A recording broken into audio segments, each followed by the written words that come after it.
Hello, everybody. Sunday Adelaja here from Kyiv, Ukraine.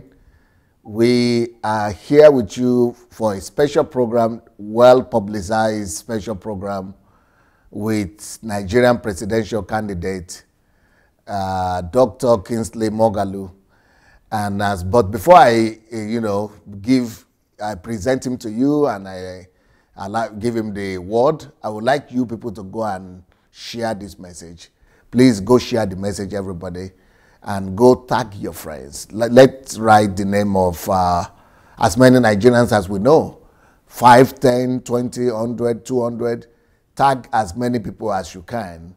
And please go and invite as many people, because this, I've had an interview with a certain presidential candidate before now, and that was not bad. But even when I was having that particular program, I mentioned to you the name of Dr. Kingsley, because I said, he's the one, at least he's the only one that I've seen that is capable of, that I like what I'm hearing from him. Even though I respect all other people, but I never knew that, I was going to have him at that point on my, on this platform. But, I think it's a great, great privilege that we are able to have Dr. Kingsley. Don't let me sound as if I'm biased, because, I would not like, you judge him by, you judged, the candidate by the questions and the answers that he will give to them. I'm going to throw the same questions to him like I've done with other candidates. And I want you to listen to these answers and then compare the answers of all the candidates, as many as will come here, so that you will see if my judgment is correct or is not correct. So, Dr. Kingsley, how are you, sir? I'm very well, Dr. Sunday. Thank you for having me. Yeah, thank you for taking the time to be on our program. You're very welcome. Now, who is Dr. Kingsley Moghalu? Well, Kingsley Moghalu is an ordinary Nigerian who, just has a heart beating for the masses of the Nigerian people. A Nigerian who wonders why so many of his compatriots are so poor, and wonders whether or not there is something wrong with us, or whether there is something wrong with our stars. And I decided, therefore, that I should stop wondering and take a stand on behalf of the people and present myself to offer leadership, the kind of leadership I believe Nigeria needs and has been lacking. But to introduce myself biographically a little bit. Yes. I was born in Lagos. I was born in Lagos in May 1963. And my names are Kingsley Bosa Chiedu Ayodele Moghalu. Wow. My parents come from Nnewi in Anambra State of Nigeria. Yes. At the time I was born, my father was a foreign service officer in the Ministry of Foreign Affairs. And we lived in Geneva. We moved to Switzerland 3 months after I was born, spent a year there, and then moved to Washington, D.C. on my father's diplomatic postings, and returned to Nigeria just before the Civil War. Wow. And so I went straight from Washington into the Eastern region, and from there into Biafra. So I grew up inside Biafra, running from the air raids into the bunker that was dug in our home in the village, eating fried crickets and grasshoppers, which, by the way, are very sweet delicacies. I would recommend it to anybody. Yeah, and after the Civil War, we remained in Enugu in the east. My father continued in the civil service and became a permanent secretary who was very well known and respected for his probity. He would beat his hand on his chest and say, 35 years in the civil service, and I never took a bribe. Wow. Whenever I think about my father, who is of blessed memory now, I remember that phrase. And so a lot of what I do in my life, other than God, was shaped by the influence of my father upon me and his value system, which I share. And I developed a worldview based on that. Most of my career later on, after my education in Nigeria, primary school, secondary school, University of Nigeria, and Soka, I did a little stint in the media with Newswatch in the late 1980s as general counsel of Newswatch and as a special correspondent of several international newspapers in Nigeria.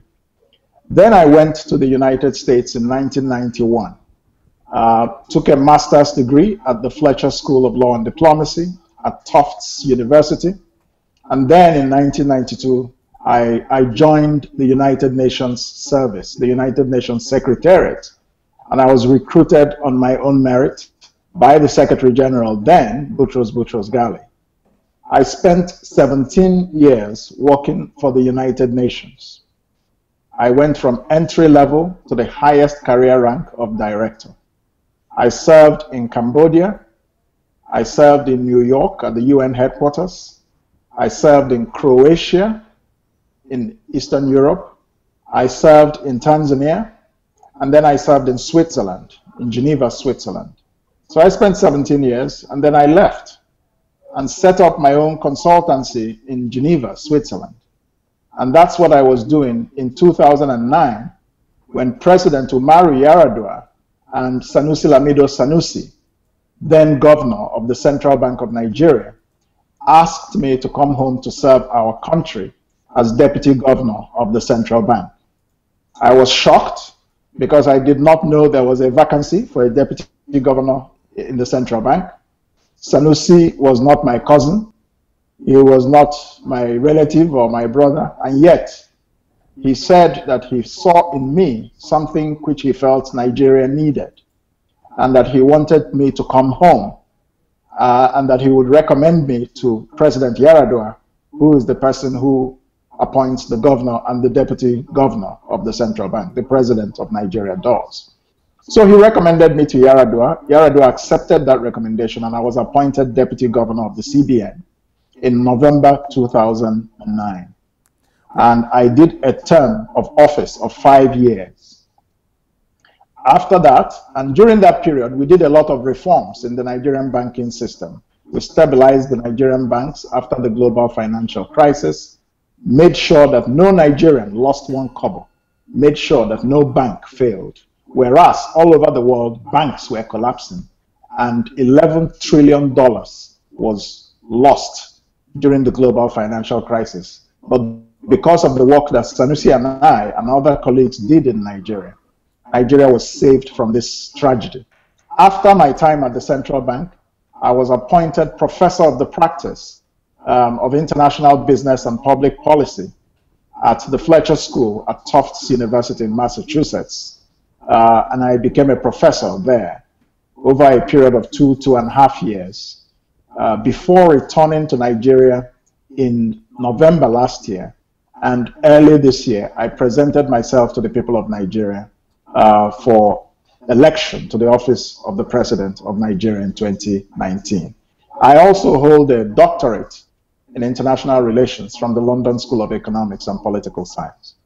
Very, very exhaustive, list of pedigree, actually. But is it on the basis of what major did they invite you to the central bank as an international relation person or as an economist? I was invited to come back to the central bank because of my expertise in risk management. One of my qualifications is that I'm a professionally and internationally certified risk manager. And the firm that I was running in Geneva, Switzerland as the CEO was a risk management and global strategy consultancy. That's the main basis on which I was invited back home, because the situation in the banking industry and the financial sector in Nigeria required very serious risk management and corporate governance. I was also invited because of my corporate governance expertise. So I was deputy governor for financial stability, and of course, in that capacity, I was also a member of the Monetary Policy Committee, which is an economic function. So I was playing the two roles of the banking regulator and a member of the Monetary Policy Committee, taking decisions on inflation and other economic issues. Beautiful. Now, let me go right on into the questions that have come in and that our people would like to hear. Number one, yes. What is your dream of Nigeria in the next 10 years, or the new identity of Nigeria? How will you put it to us? I see Nigeria in 10 years, hopefully, after I would have been president for 8 years, as a very different place from what it is now. Okay. I see Nigeria in 10 years as a real nation, united with a worldview and a national ambition based on that worldview, with its pride of place in the world restored.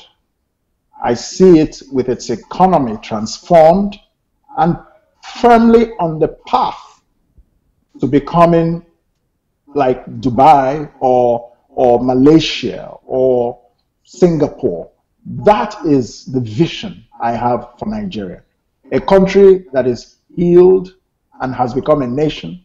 A country with an economy that grows inclusively, with jobs being created for young men and women, and the poverty rate massively reduced.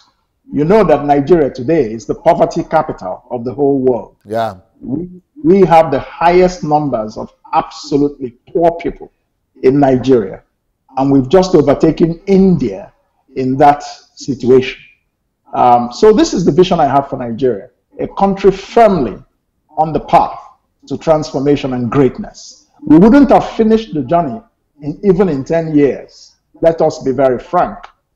But the foundation and the takeoff would have been firmly laid, and the takeoff will be on course. And therefore, the real question in 10 years' time will not be whether Nigeria is making progress, but whether the next president that will take over after me will sustain the progress that the government that I hope to lead would have made in the lives of Nigerians. So those countries that you mentioned, Malaysia, Indonesia, yes. Those are upper middle income economies. Right exactly. now we are in lower middle income economies. So that means we would have doubled at least our yes. Per capita GDP.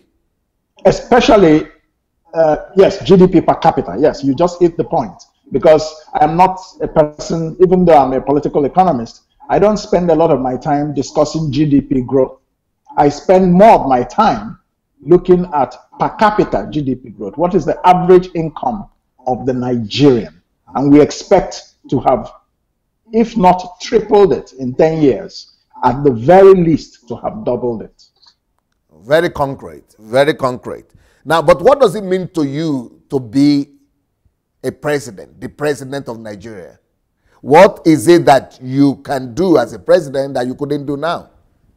Yes. You know, before now, if you read the Financial Times of London, if you read the back page of this day newspaper, if you look at my social media, if you look at CNN, if you're an avid watcher of CNN, many people would have seen me on these forums propounding solutions to the problems of Nigeria and other developing countries.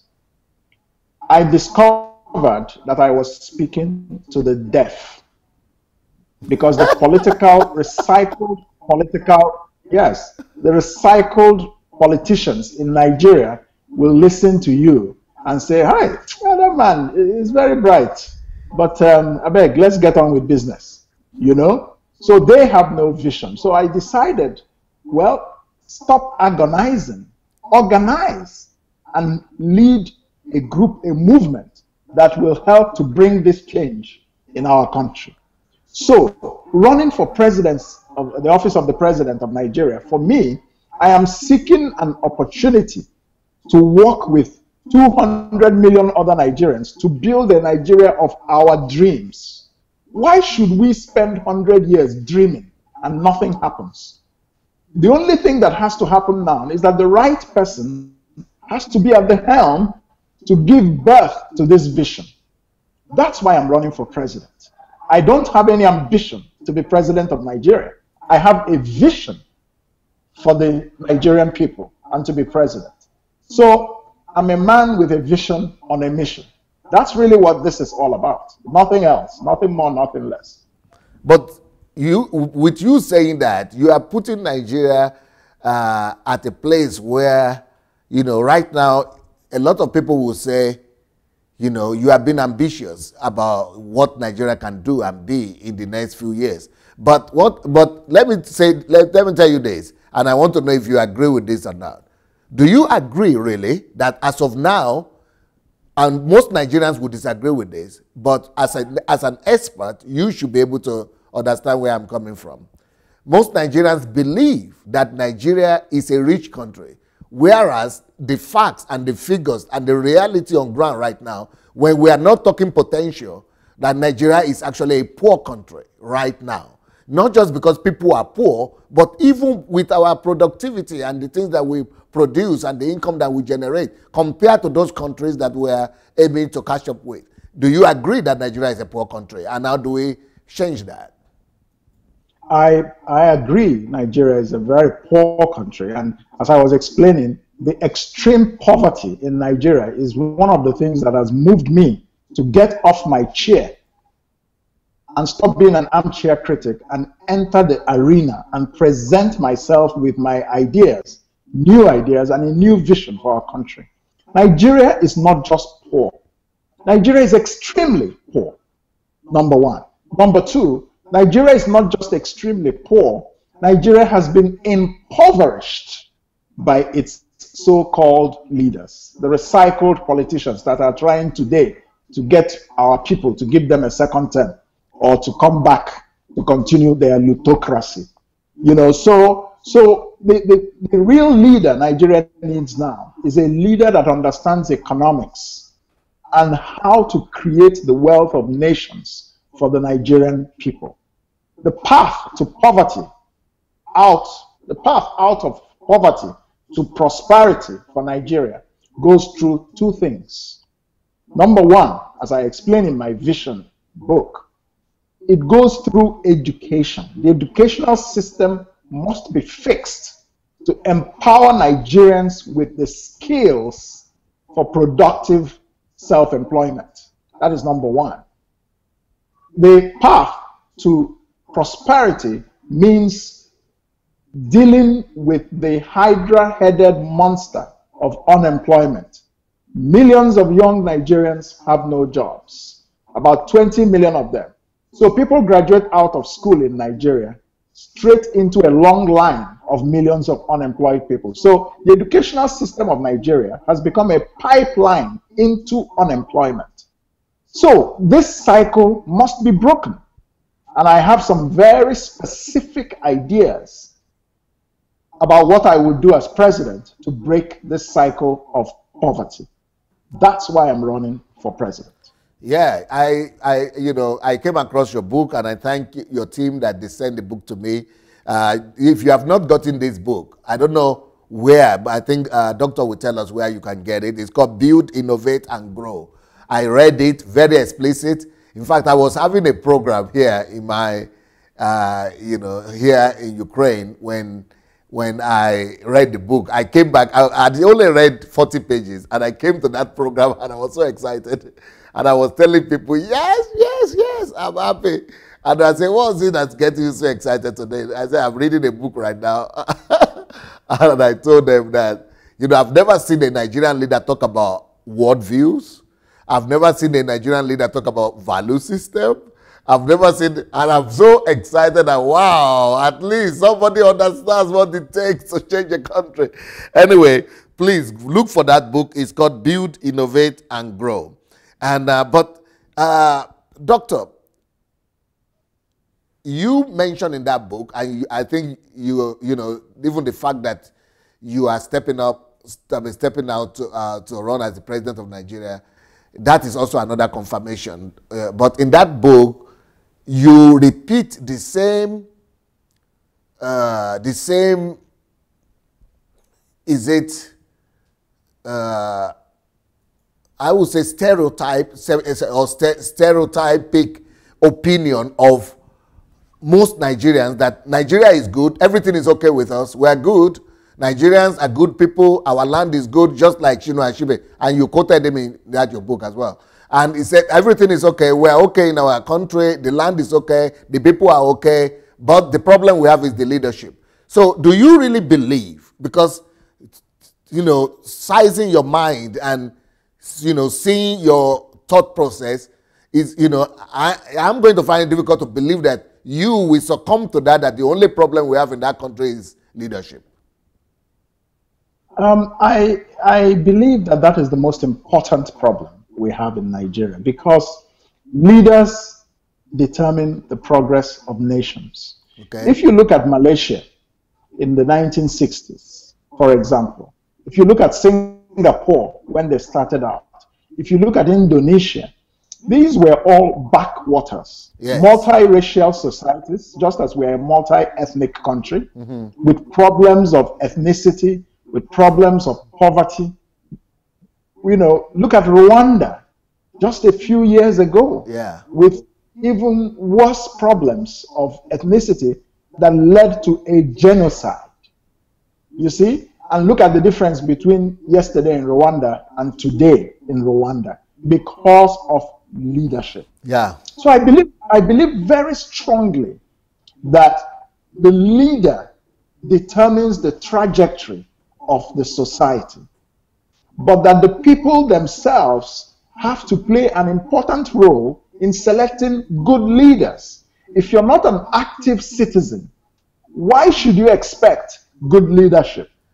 If you go about your business, if you drive your keke napep, or you're selling your akara, your ice cream, when you should be voting, and you're not in the voting booth, you don't have a voter's card, why should you expect the situation in Nigeria to be better than it is today?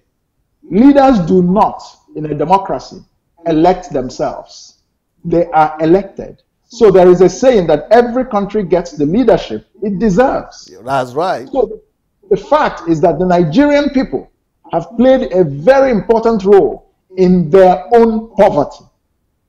And if they don't break this cycle in 2019, they will have nobody else to blame. They should now stop blaming the leaders and blame themselves, because they have the opportunity to select good leadership, but if they miss it, then they have nobody else to blame.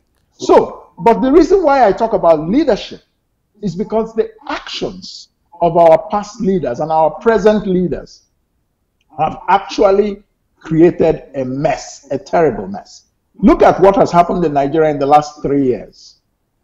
Security is worse today than it was 3 years ago. The economy is far worse today than it was 3 years ago.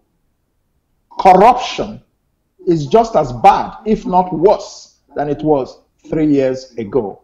The direct reason for this situation is because our leadership is incompetent.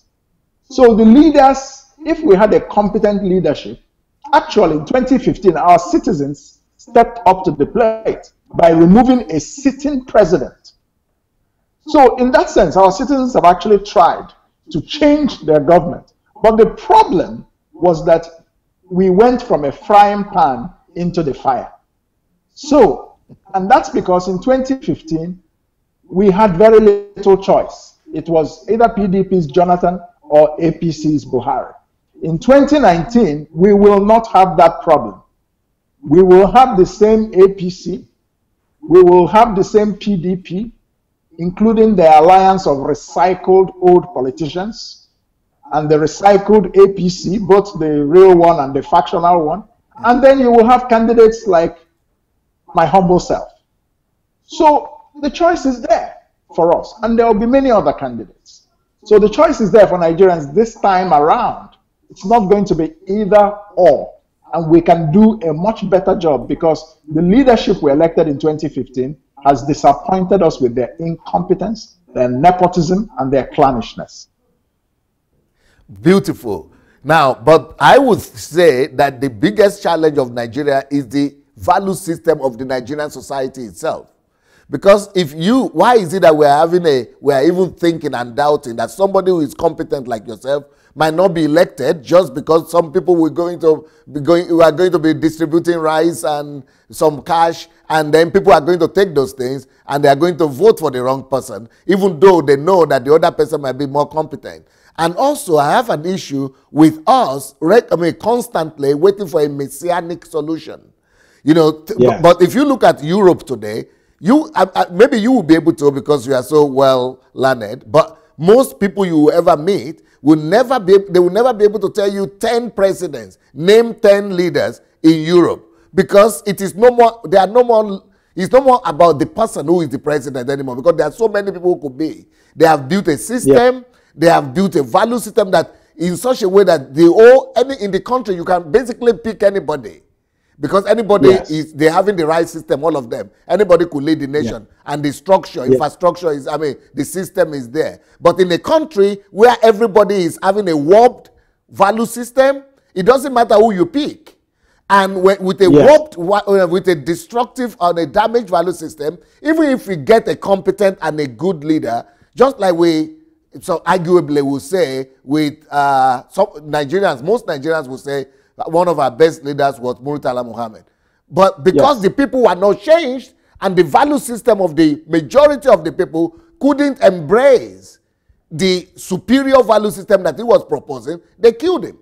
The same thing happened the first time that Buhari came, because he was also trying to bring in and come in. Maybe it was not majorly Buhari, maybe it was because of the assistant Diagmo or something. I personally campaigned for Buhari to come this last time because I remembered he's coming in 1984, because I thought it was the same guy, the same old person we are going to have, because he was trying to introduce value system that time, values, change our worldview.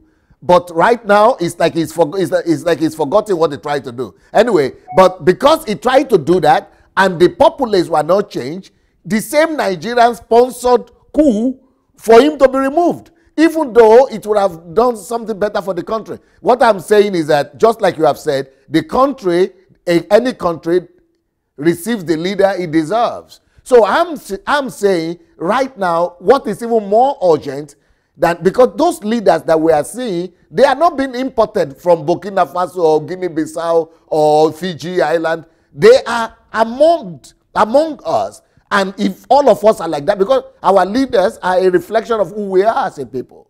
So, that's why I'm saying the challenge of value system, which I saw, thank God, in your book, it has to be addressed, because many of the presidential people that I talk to, they don't even know what I'm talking about when I'm talking about value system. And that's why I'm saying that the bigger problem that I even think we have is that of the value system. And because if you as a leader comes with the right value system and you begin to introduce it, they will think you are bad. And they are going to kill you like they killed the guy from Muritala, and they removed Buhari the first time he came. But I would like you to speak to that. Yeah, nobody will kill me. I will leave. I don't mean you in particular. I understand. The reason why I say that leadership is very important is because one of the major functions of leaders is to inculcate value systems to the societies they lead. Okay. The speed of the leader is the speed of the gang. So if a leader comes and he or she wants to inculcate a good value system in the society, it is one thing to have the intention. It is another thing to have the competence about how to inculcate value systems. This whole thing goes back to what I call the worldview. Yes. A worldview is a mental and philosophical understanding, a philosophical understanding of the world, and a mental map of how to navigate it. Yes. Now, if you have a worldview, and that worldview is a worldview of of the place of your country, let us say Nigeria, in the world, and how to get there, you will understand that that worldview will have about 6 or 7 components. The first question you ask is, why is the world the way it is? Yeah. The second question is, where are we coming from? Mm-hmm.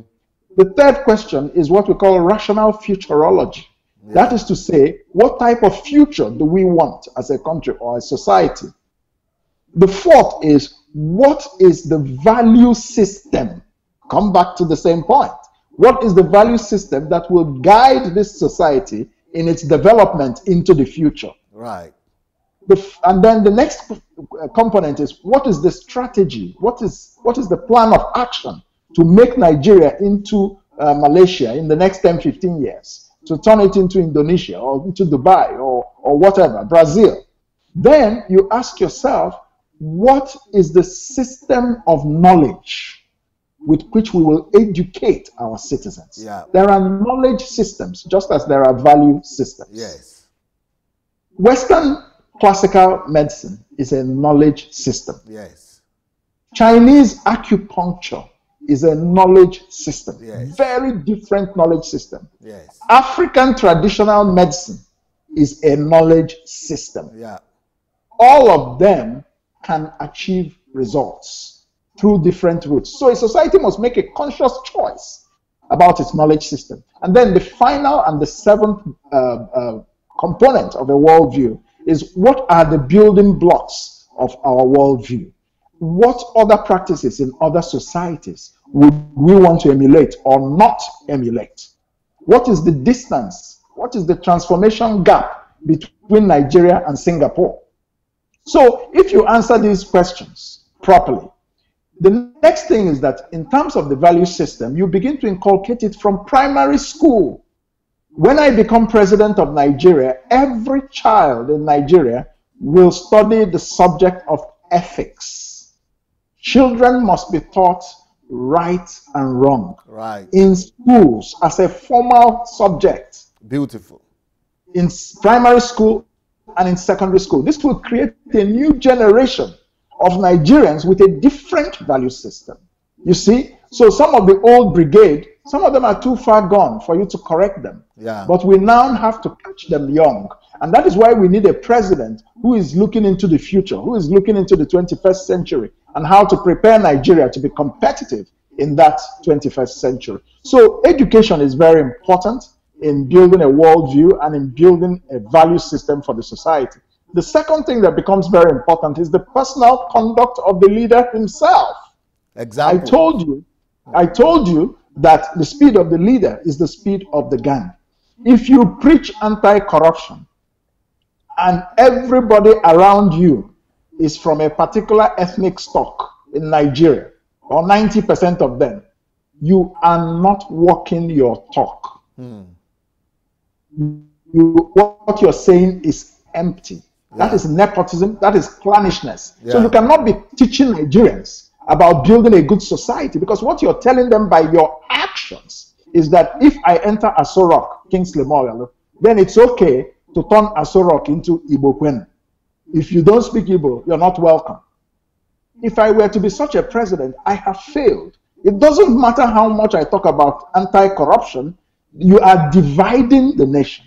When you're dividing the nation, people now begin to fight for their own ethnic groups, because you are showing an example that you are prioritizing one particular ethnic group above all others. That means you are not a leader. This is the problem with President Buhari's approach to leadership. His approach to leadership is fundamentally contradictory, and that is why he has never been able to achieve a good result. And that is why he has also failed in his second coming in a democratic system. He is fundamentally not able to be inclusive as a leader. And therefore, the things he preaches show partiality. If you're fighting corruption, and the only people who are corrupt are opposition political parties, but people are being accused of corruption inside your own immediate circle, and you cannot do anything about it. You turn a blind eye to it. How do you expect anybody to respect your anti-corruption war? It is only when you have the courage to be impartial in the application of accountability that you can build a good value system in Nigeria. Beautiful. Now, being an economist as well, who you are, besides other things, talking about improving and taking the, because your emphasis is on the per capita income of every Nigerian. That is the standard of living. So you want to improve the standard of living of every Nigerian. How will you do that with no money? Especially when we don't want to depend on oil anymore. Let's count oil out of the equation. What are your plans of generating income for the country? As president, I will definitely count oil out of the equation. Okay. I am going to lead Nigeria towards an innovation-based economy. Okay. But the first secret to economic transformation is to understand that making a country wealthy, that is to say, making the citizens of a country wealthy, making the average Nigerian earn more than the average per capita income of $1,646 in a year, which is like 400,000 naira in a year. If I want to take it to 3 million naira a year, I must lead a government that understands and practices the secret of capitalist wealth creation. Nigeria is a capitalist society, whether we like it or not. That's a fact. So we now need to understand two things. The first thing we must understand is that there is a difference between economic growth, which is GDP growth. There's a difference between economic growth and development, economic development, which is the quality of life and the welfare of citizens. And the third thing is economic transformation. So you have economic development, you have economic growth, you have economic development, then you have economic transformation. A leader must understand the difference between these three things and how they interconnect with each other as different stages on a trajectory. So when you understand this, you begin to focus first on economic development, not necessarily on economic growth. When you focus on economic development, which is to say, do we have electricity 24/7? Do we have clean drinking potable water?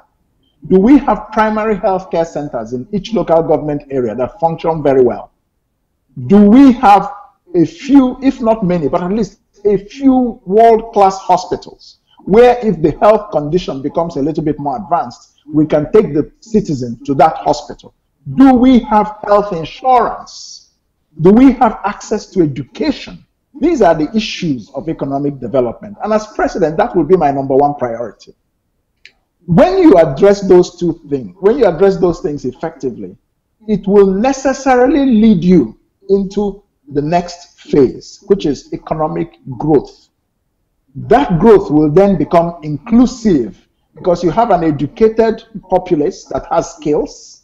Then you have a populace that is well looked after in terms of healthcare. That populace can now become much more productive. So they can create industries, they can create SMEs, they can create all kinds of businesses, IT businesses. Then the third stage becomes economic transformation. That is to say, moving the structure of the economy of Nigeria away from importation to production that is value added and exported. That is called economic complexity, and that is what builds the wealth of nations. Now, in addition to this, there's a second line of thinking that a government must have. You see, first we must think, then we must put it into policy, then we must implement the policy. That is how transformation happens. The second line of economic thinking is that we must understand that capitalism is a philosophy. And there are three conditions that must be met for the average citizen of a country to become comfortable in a capitalist system. Number one is that there must be property rights. There must be respect for the rights of property, the right to property. Number two is that there must be innovation. Number three is that we must have capital. Let me tell you how I would address each of these three things as president of Nigeria. Okay. Number one, property rights. We have to take a second look at Nigeria's laws. we have to take a second look at the Land Use Act, and I'm advocating that we should have a constitutional amendment that abolishes the Land Use Act, because there's too much bureaucracy when the state owns all the land and can only give you a certificate of occupancy for 99 years. That reduces the amount of investment that can take place in the economy, especially investment in housing, investment in building masses of new housing developments, introduction of a mortgage system. Then the second thing is that innovation is important. Our young kids invent things in Nigeria, and we look at them in the newspapers and we praise them. But does anybody give priority to the intellectual property of the young man or woman that has gone into that production? Can he or she become rich because of his mind, what is in his head that designed this product? Secondly, has anybody financed the mass production of this invention and put it on our shelves in the marketplace? A young man, I read, invented something called the Nepalese iron, an iron that can iron your clothes without electricity and with nothing. Not a charcoal iron, no, that's not what I'm talking about, but a Nepalese iron. If it was in the Western world, that product, somebody will invest in it, it will be mass produced, and it will be on market shelves and in the markets. As you're selling it, you're creating wholesalers, you're creating middlemen, you're creating retailers. The young man who invented it, everybody who, in that mass production, he's getting a percentage. So his intellectual property has made him or her wealthy. The people who are retailing it along the chain are getting wealthy. Do you see how wealth is created in a capitalist society using innovation? Those who invented the electric bulb, those who invented the steam engine, those who invented the refrigerator, even the traffic light, all these things were mass produced. Somebody invested with venture capital, and those things were mass produced. And that brings me to the third requirement, which is capital. Without capital, you cannot have a successful capitalist economy.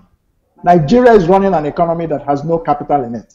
And as president of Nigeria, one of the first things we will do will be to establish a massive venture capital fund that will begin to invest in inventions of young people, invest in new businesses set up by people who previously had no jobs. And as they're running these businesses, they now have jobs, and they are recruiting new people into these businesses, and those people also have jobs. So you see how these three elements can create the wealth of nations. This is what I bring to Nigeria. But I'm saying this because I intellectually understand it. If you have a politician that all his life or her life, all they've done is just distributing Ghana must go bags of stomach infrastructure, how can they do this thing I'm telling you? They cannot. Because you cannot give what you don't have. So that's my answer to the question. Another school of thought will challenge that answer, sir, especially coming from the, you are a proponent of capitalism, a capitalistic system. And, people like you will say, your argument is that, all countries of the world have failed as socialist countries. But the economy, capitalistic, is okay. But when you are talking about a country that is living in abject poverty like Nigeria, with no access to capital, just like you have said, now, I think it will be proper for the government to, rather play a more active role in the securing the social aspect of life. If you just leave it for to the capitalistic, values and the tendencies, people are just it's going to create even more poverty. I agree with you. How do you try to address that? I agree with you. One of the secrets of a capitalist economy is understanding the balance between the role of the state, the role of the government, and the role of the marketplace. The problem in Nigeria is that none of the governments has understood this balance. It is either they have gone too far towards the role of the marketplace, or they have gone too far towards the role of the government. Okay. But there needs to be a delicate balance. The government has some responsibilities to the people that are very basic, and the government must meet those responsibilities. There are 4 types of capitalism, and part of the policy of the government is to decide which one they want to follow. There are welfare capitalist countries, like you find in most of Western Europe, or Yes. especially Scandinavia. Yes. Scandinavia. Yes. They're like Denmark, Norway, Sweden, Including those kinds of Switzerland, places. where you lived. Exactly. So you find a lot of that. Then you have crony capitalism, which you find in South Korea, in Russia, and in Nigeria. Yeah. But in South Korea, they turned it into a system that built a lot of wealth for them. Most of the South Korean economy is based on a few large companies owned by certain families. But you find that the structure of the economy is based on serving as subsidiary suppliers of those huge conglomerates. Whether it is Hyundai, whether it is Samsung, you know, all these kinds of companies. Then you have what we call entrepreneurial capitalism.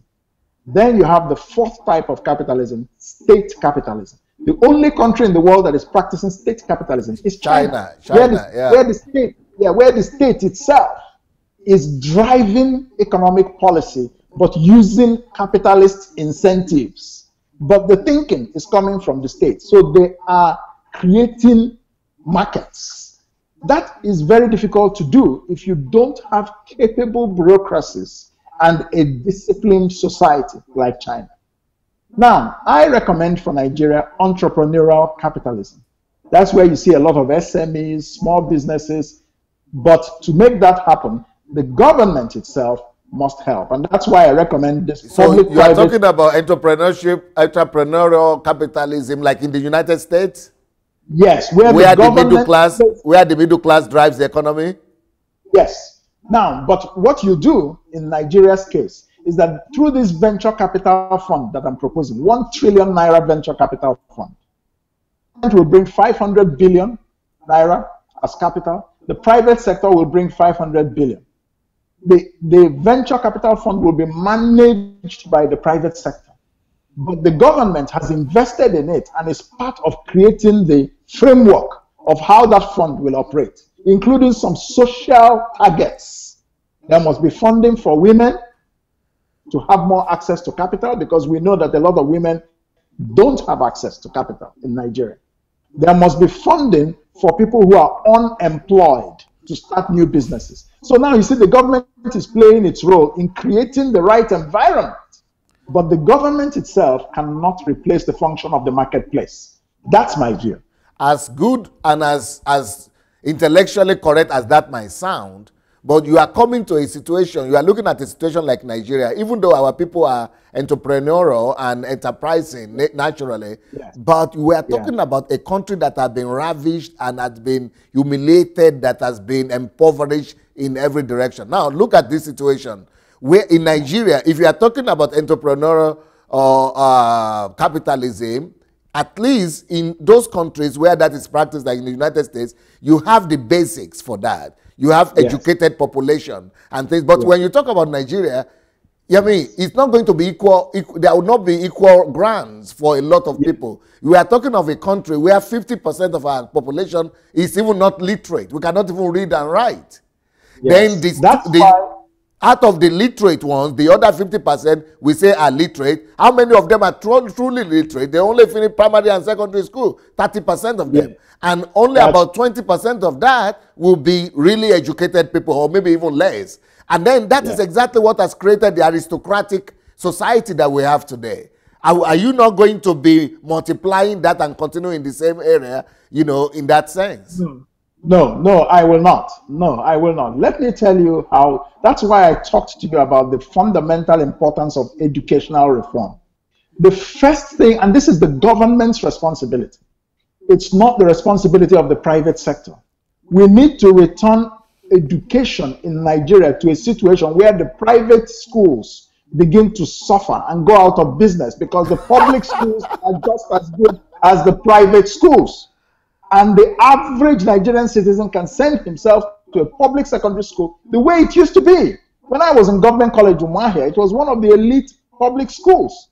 Today, these kinds of schools are in decay, and we are now contributing money. We, the alumni, are contributing money to rebuild the schools. So I will invest 20% of Nigeria's budget in education, not 7% like it is today.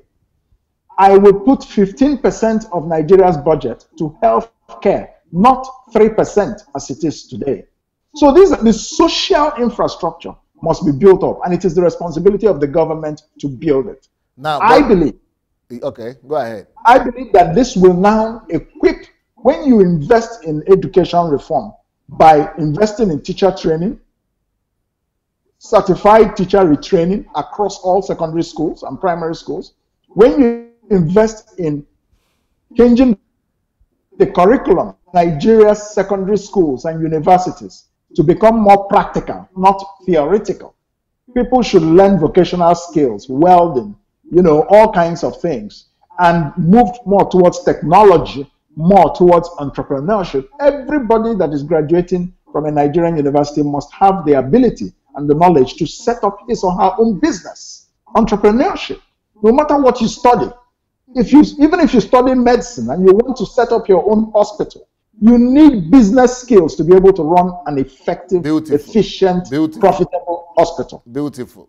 So, education reform is so critical to making sure that you create a level playing field. So as we're doing this venture capital, we're doing this education reform, everything will come together. So I'm not at all diminishing the importance of the role of the government just because I believe in capitalism. I don't believe in dog-eat-dog capitalism, or the kind of capitalism that creates an aristocracy where you now begin to have, which is what we have today. It is because the government has failed. We will empower our poor Nigerians, the poor citizens of Nigeria, because like you said, many of them are dynamic. Many of them are enterprising. So if we empower them with better vocational skills and better education, we will establish a vocational skills training center in each of the 774 local government areas of Nigeria, so that young men and women, even those who did not go to university, must go and learn a skill. When you have learned the skill, you can come and apply to the venture capital fund to give you some capital to start your own vulcanizing business, your own painting shop, your own carpentry and furniture making shop, your own welding company. There are so many things. We have 200 million people. There is a market. Beautiful. Now, Doctor, you have just touched on one of the greatest challenges that you are going to face. When you tell me that you are going to revamp the educational sector, you're going to make the schools to be as effective and even better, more effective than the private schools, and you want to do the same thing with hospitals? Okay. Yes. Then, logically, to someone like me, I begin to say, you've got to show me the plan, because right now, because I saw it in your book, that the human capital development level of Nigeria right now is one of the least in the world.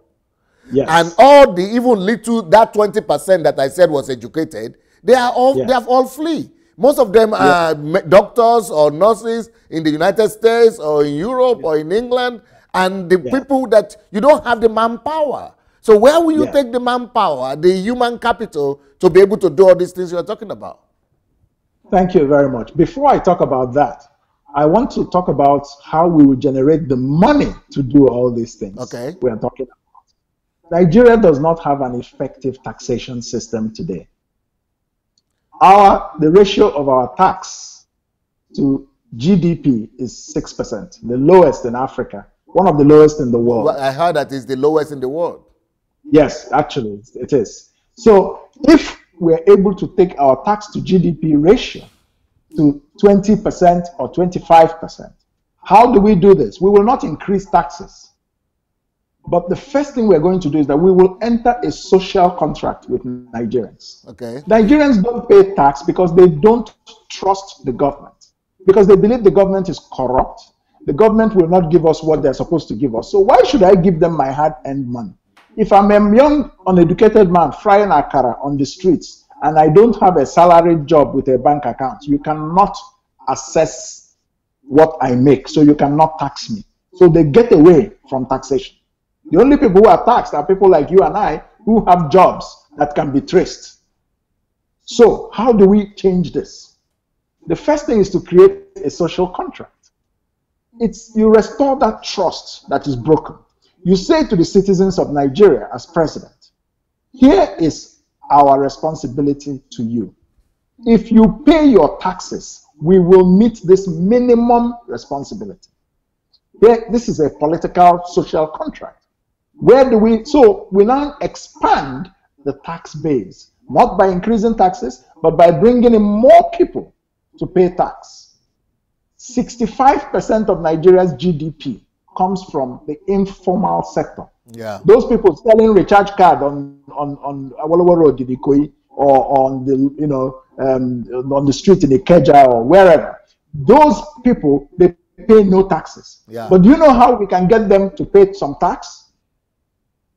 So that we can provide this new type of educational system and the new health system. We will go through the mobile telephone. There are 140 million mobile cell phones in Nigeria. Who owns them? Is it spirits? No, it's human beings. So we're going to do, using the mobile phone, we will trace all the Nigerians. If you have a phone number, you must come for a tax audit. What is your occupation? How much are you making? How much of it should you contribute in tax to the state? If you don't do that, we close your cell phone line. And you know that the worst thing you can do to a Nigerian is to tell him that his cell phone is not working. You know that. His mobile phone. Once you close it, it's like his life or her life has shut down. So this is how we are going to get all these Nigerians. And they'll pay small parts of what they earn. And when you get these small monies, you will be surprised at the amount of money that the government will have to be able to reform these schools and provide the kind of healthcare that we need, our citizens need. So, and provide health insurance. So these are very creative ways that we can raise revenue for the government to do its duty. We will not go and be borrowing money like the present government is borrowing. Foreign debt of Nigeria has doubled 114% since June 2015, from $10 billion to $22 billion today. That is the situation we are in today in Nigeria. The future of our children and our young people has been mortgaged to foreign loans. We don't need to do that. I'm sure you are still going to address the situation about where we are going to get the manpower, but even what you said now about the using the telephone services to track down taxes, which is a good, but I would think that is just an emergency solution, because you cannot even run a country successfully if you don't have a database. It's just like in this country now, even though Nigeria is richer than this country, but it's more organized and they are living higher, like, just because you can tell who is who and where they are living, what they are doing, when they were born, where they are living, without you having that. Oh yes, 75 million or so of Nigerians, maybe 90 million now, have mobile phone, but we are 200 million. So now, but with database issue, I don't know why people are not talking about it. They talk about census sometimes, but we are talking about database. When we will know your age, we will know where you are living. Okay, it's just like Lagos now. Some people tell us we have 20 million people living in Lagos. Some people say it's 15 million. Some people say it's 10 million. You talk less of taxes. But at least elementary, we need to know the amount of people to provide health care for. We need to know the amount of money we need to generate. We need to know how much, per capita income we have for people. We need to be able to even know how many women we have, how many men we have, how many children we have, how many schools we need, how many hospitals we need. I don't know why nobody is talking about that kind of thing. But it is, we are not going to even dream of development if we don't have an effective social. And even all these Boko Haram coming in, all these headsmen, they said they are Nigerians, they are not Nigerians. They said they are coming from other countries across the border. When will we get a certification and a database? What do you think? What will you say about that? Well, yes, Dr. Sunday, I'll come back to the question of where to get the human capital. Okay. But before I do that, let me address this question of, we've been trying to establish a national identity management system in Nigeria that gives every Nigerian an ID card. Okay. There is nothing impossible about making the system work. No, but it has been impossible since independence. We've never been able to do that since independence. Yes, the reason,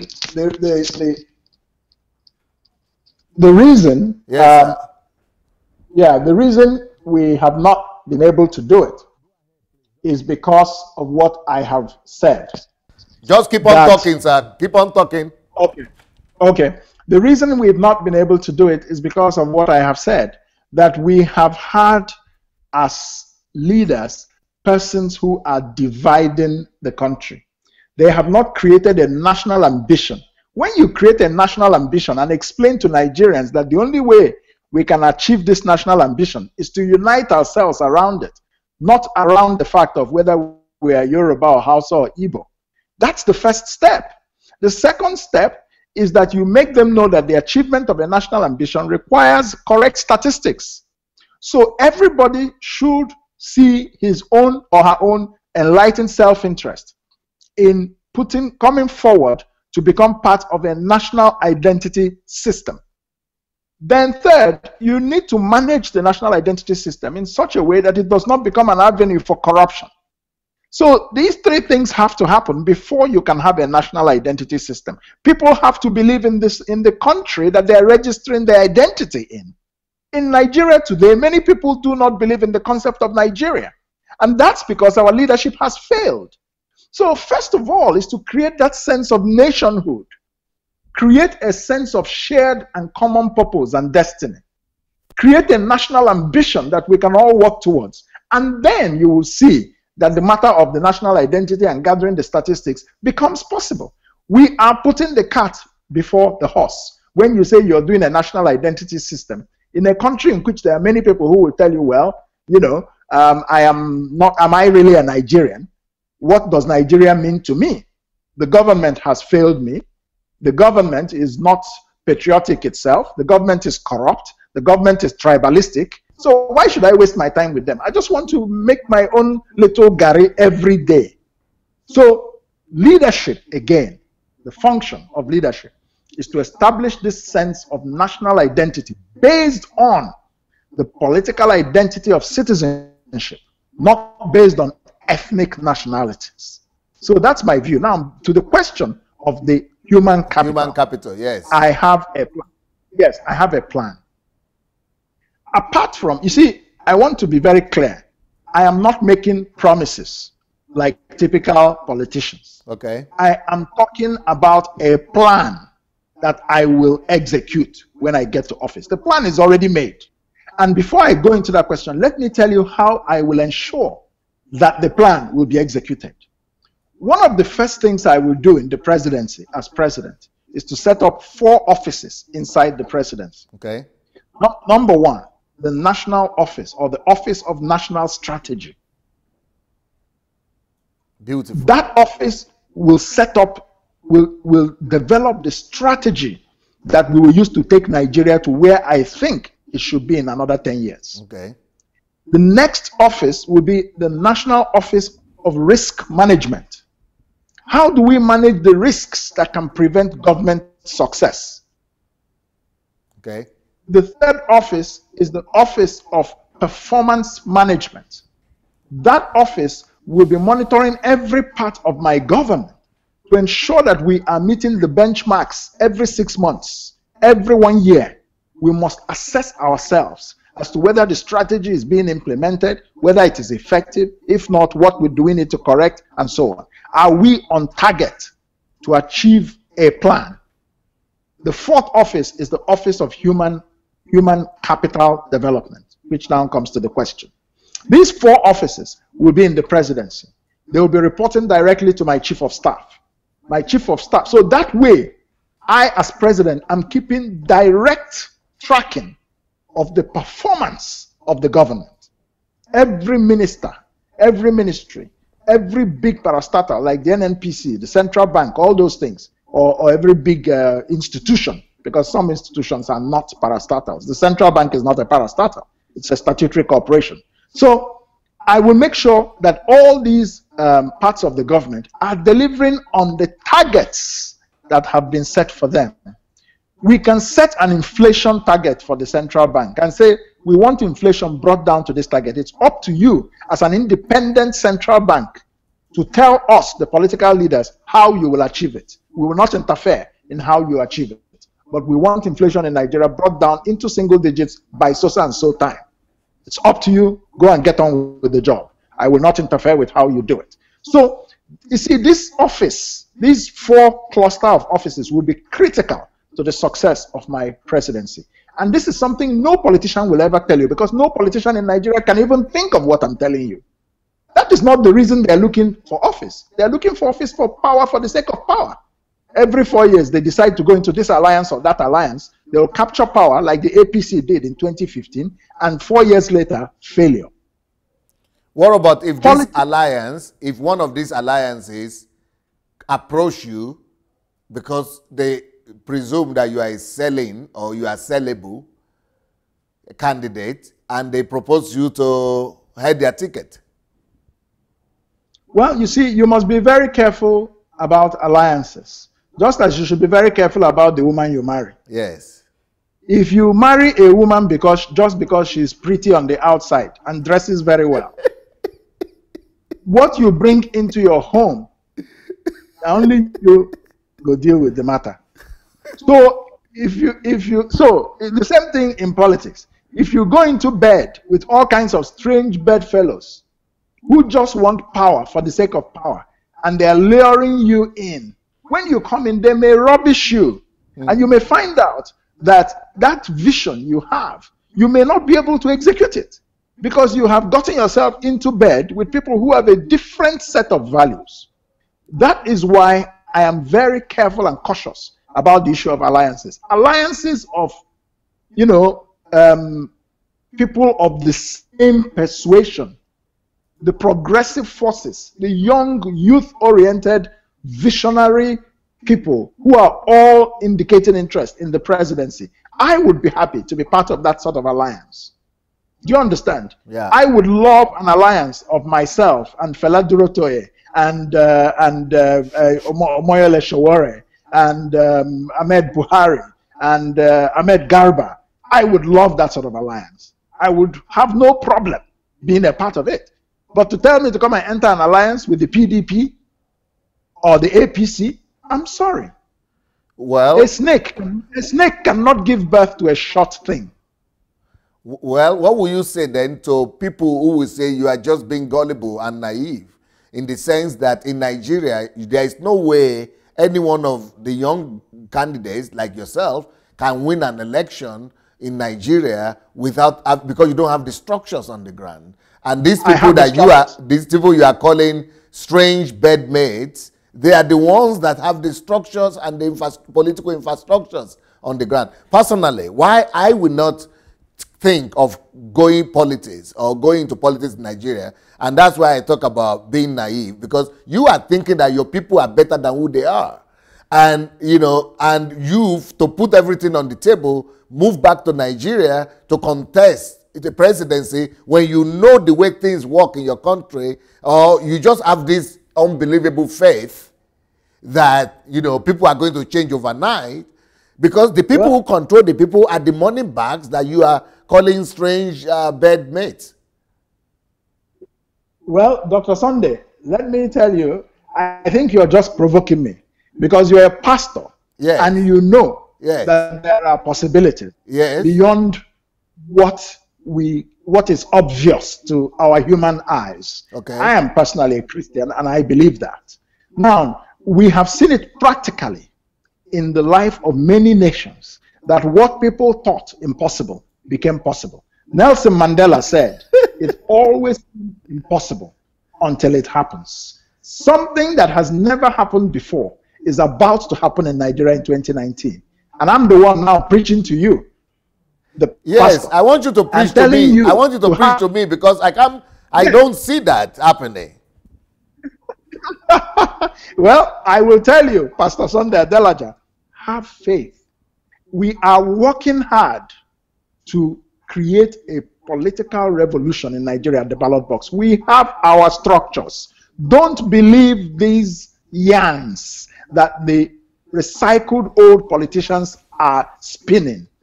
I, Kingsley Moghalu, I have set up the Kingsley Moghalu Support Organization, KIMSO. It is being set up in all the 36 states of Nigeria as I speak to you. It is being set up in every local government. In Kano, we are present in Kano State, in the 44 local government areas of Kano, in the 484 wards of Kano. The Kingsley Moghalu Support Organization is present, active, talking to people and persuading them to a new vision for this country. We are present in all the wards, not all the local governments, all the wards in Katsina State. Same in the Southeast states, same in the South-South. We are moving to the Northeast and the Southwest. By the end of August, we will be completely set up across the whole country. That, Pastor Sunday Adelaja, is a structure. Structures are not human, they are not angels and demons. Structures are human beings. Human beings built a structure. The PDP was in existence for 16 years.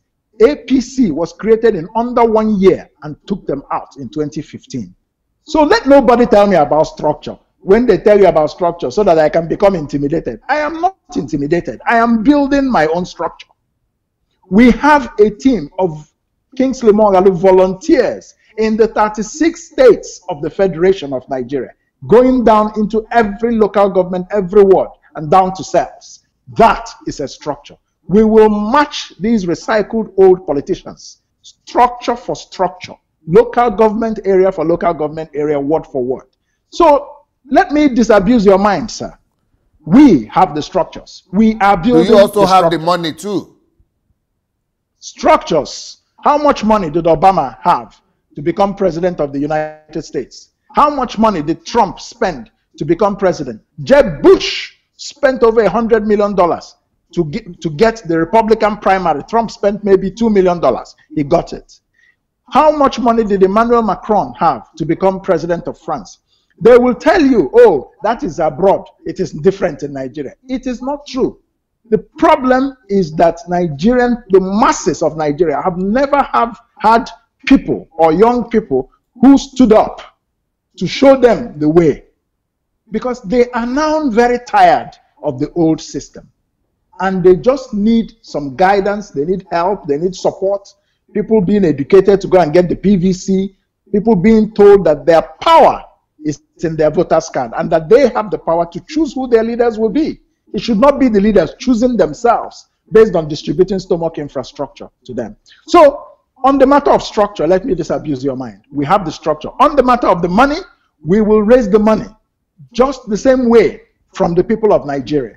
Because when they see the vision of the new possibility and knowing that they are tired of the recycled old politicians, they will contribute to our success. Already, I am receiving contributions from the masses of Nigeria. How do you think that all the town halls that I am holding across the country, how are they being funded? Did I break a bank anywhere? It is people who believe that the time has come. It is time. It is time for something new, something different, something bold. And millions of Nigerians believe that it is time. And therefore, they are contributing and supporting our efforts. So what will happen in 2019 will shock you, Pastor Sunday. You will be very shocked. I want to be shocked. I want to be shocked. Yes, you're a man of God, but we, the laymen, are going to teach you some lessons in faith. Yes, I want it. Because this one is going to be the biggest surprise of my life. And it's going to be a pleasant one. But let me tell people who are watching this. You know, after seeing the passion by which or with which Dr. Kingsley Moghalu just spoke right now, I want to appeal to everybody that is watching to go and share this message. Please, I beg you. If you are a member of DSA family, no matter what country you represent or where you are living, even if you are not a Nigerian, because we have people from 110 countries on this platform. So please go and find Nigerians that you know. Go and tag this video, this interview. Go and tag as many human beings as you can. Go and share the message. Go and spread the word, because I like the passion that I'm seeing right now. And I want to now say something that I didn't write down. I didn't plan to say this, but I'm going to say it because of this passion that I saw now. I have a lot of friends from across Nigeria. Funnily enough, you are from the eastern part of Nigeria, the Igbo side. And the Igbo friends that I have, all of them are supporting another young, vibrant Nigerian new face as well, just like yourself. And I'm asking them, but don't you listen to this guy? I'm begging them, go and listen to Dr. Kingsley Moghalu. And they are saying, oh, okay, we know the name, but they are not paying attention to listen carefully yet. They said they like the passion of the other guy, Showore.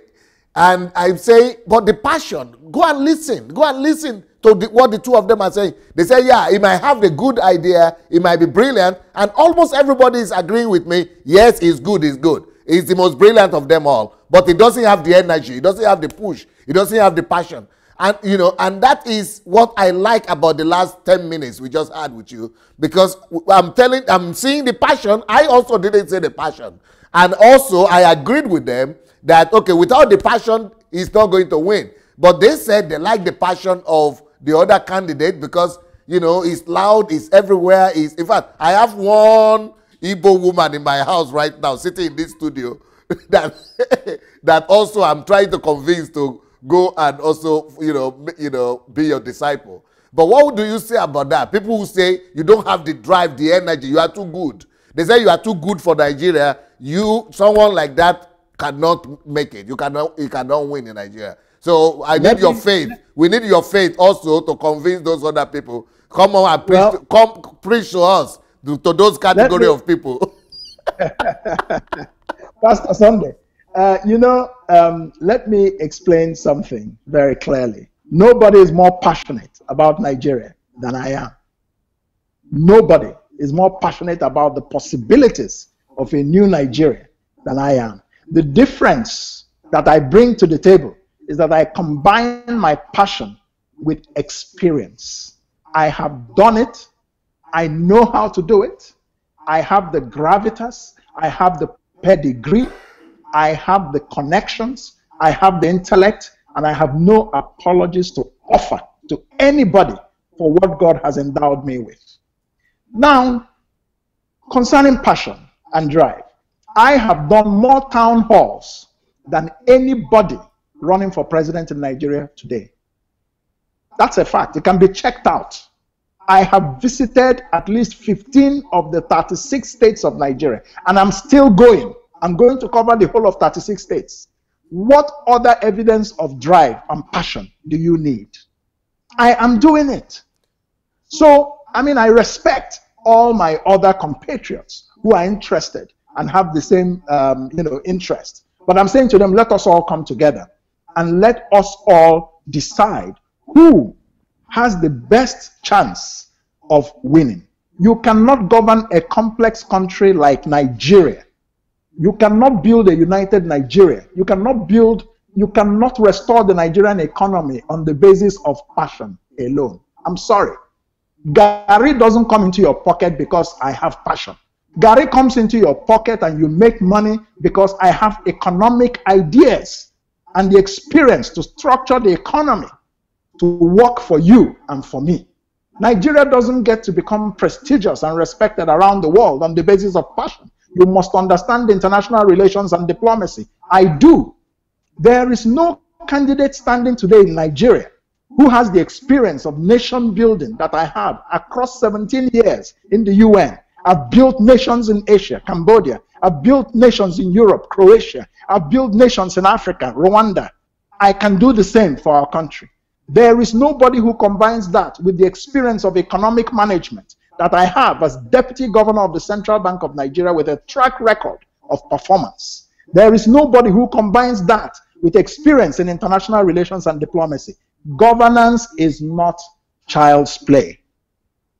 Governance is for a competent and mature mind. So Nigeria's electorate needs to become discerning and understand that among many people who may have the passion and who may have the same wish, some people will always be more capable than others.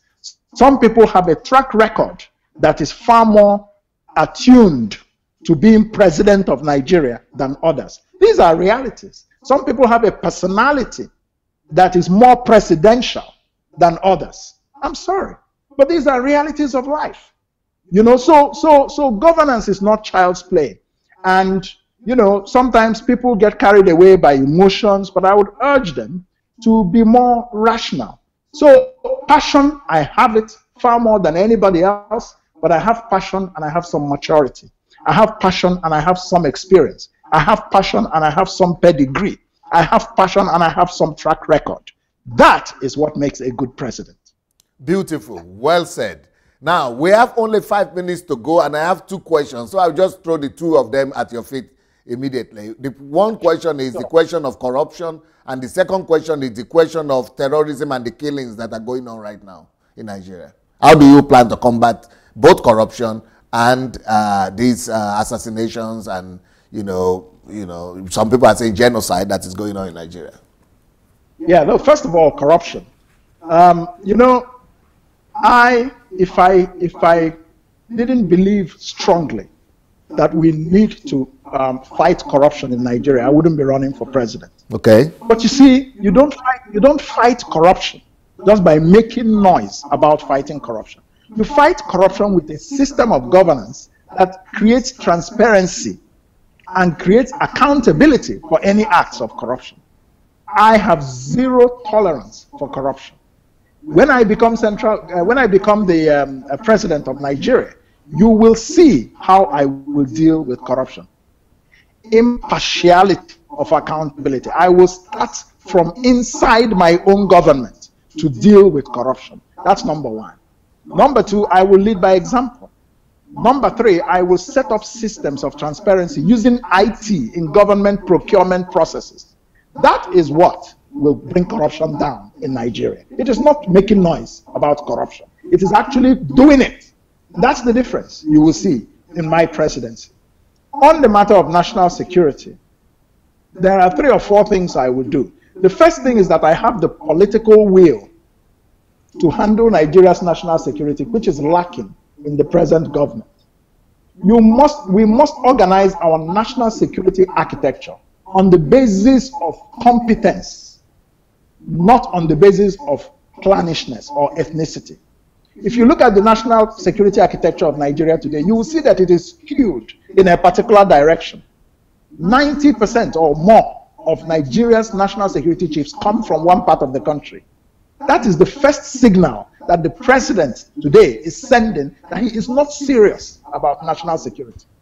In my presidency, the national security architecture will be based on a modern concept of national security that is multidimensional. It's not just talking about fighting Boko Haram. No, national security is much more than that. Meanwhile, the Boko Haram, you have not been able to successfully fight them. They walk in and kidnap girls in Dapchi, saunter out, saunter back, after they've been allegedly maybe paid some ransom, drop the girls, and people are waving and they move on. Second, national security requires political will. It is clear that the Fulani headsmen that are killing a lot of people in Nigeria today, the present government does not have the political will to bring them to justice. Every day they tell us, oh, they will be brought to book. Now there's something on social media trending. Where is the book? Mr. President, show us the book. I will bring them to book. I will bring them to book. Who have you brought to book? Which of the Fulani headsmen has been brought to book? I'm asking President Buhari today. Stop thinking we're children or that we're fools. You don't have the political will to stop the killings. If you did, they would have stopped. No president, especially somebody who has been a general, says, I told the IG of police to come here. You mean he has not come? I would never say that as a president. Now, you need to understand that you need political will to hold people who have murdered Nigerian citizens accountable. You cannot turn your eye the other way while that is going on and then tell us that the only thing you can do is to pray. We elected a president, not a prayer warrior. So the third thing that we have to do with our national security is that we must police our borders. There must be border security reform when I become president. The border with Niger, the border with Chad, the border with Cameroon, the border with Benin Republic we will now introduce new procedures and new technology that will monitor crossings in and out of Nigeria far more effectively and stop this nonsense. Even if, as the government would say, that, oh, this is a plot, these are foreigners who have come in. Well, if you're saying that, it means that your border security is weak. If Gaddafi's former soldiers... Yeah, you know, but they have open border policy with ECOWAS now. No, it's not open border policy. Let me correct that. Okay. What we have is the ECOWAS protocol on the free movement of persons. Okay. It does not mean that you have surrendered your right as a sovereign state to monitor who comes into your country or goes out. You must still take their particulars. You must still check them out security-wise, and you can stop them if you have a security record that can stop them from entering your country. And if they come in, they can only stay for 3 months. Otherwise, they must regularize or leave. Are you monitoring them when they come in? When I go into Rwanda today, I know that I'm being monitored. I know that. No, there's nobody that enters Rwanda that's just walking about, roaming around. There are eyes watching you. That is how I'll make Nigeria. That's how it is in Switzerland.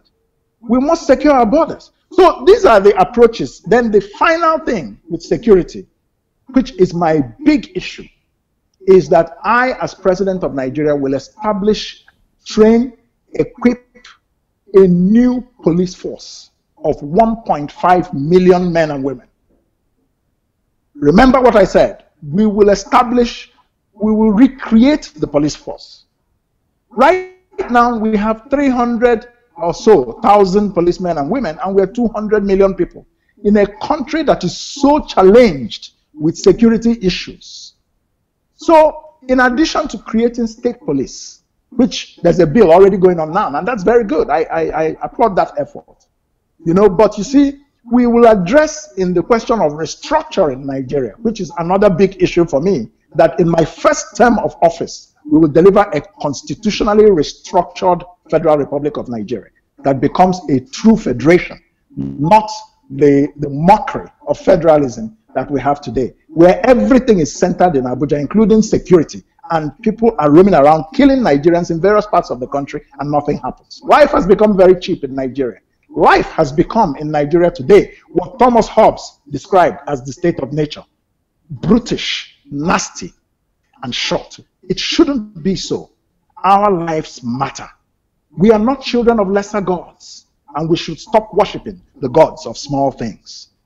It's time to build a new Nigeria. It's time for a competent president in 2019.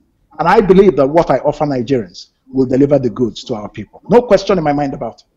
Beautiful, beautiful, beautiful. You've done so well, so well today.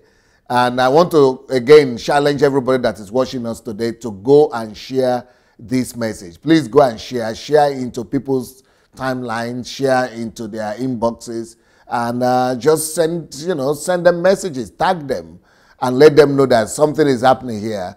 This is at least, one thing I can say about this is that for now, I feel that I was able to have intellectual engagement. I was able to talk the same language with the person I'm interviewing. It's not always the case, but today is the case.